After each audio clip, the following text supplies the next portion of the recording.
Are you holding on to coping mechanisms that you no longer need?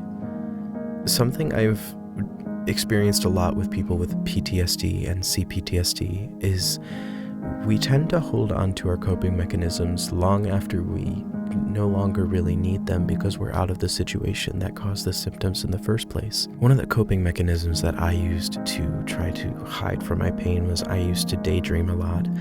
And I found that now that I'm out of that situation, I find myself still daydreaming a lot just to try to get away from the pain that's resulting from the memories. And that would be okay if it was done in a healthy manner. But the problem is, when you start doing those coping mechanisms again, sometimes it can cause you to get back into the mindset that you were in when you went through whatever it is that caused your PTSD or CPTSD. And so something I have found is it's not so much about getting rid of coping mechanisms that you've used in the past, but it's about turning them into a healthy way of using them.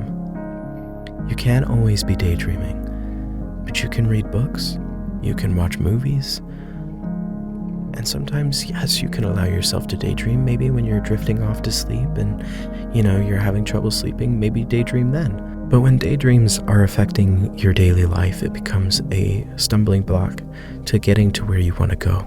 Not everybody uses daydreams. Some people, they become very defensive people. They become what we would consider toxic. But for them, it was just a coping mechanism to survive a hostile environment. They had to become just as hostile as the environment called for. Some people turned their pain into excessive joking. It's been said before that some of the people who laugh the hardest hide the most pain. But anyway, just think about what it is that you use to cope, especially if you have PTSD or CPTSD, and try to find a way to limit it in such a way that it's much more healthy than it would be if you were doing it all the time.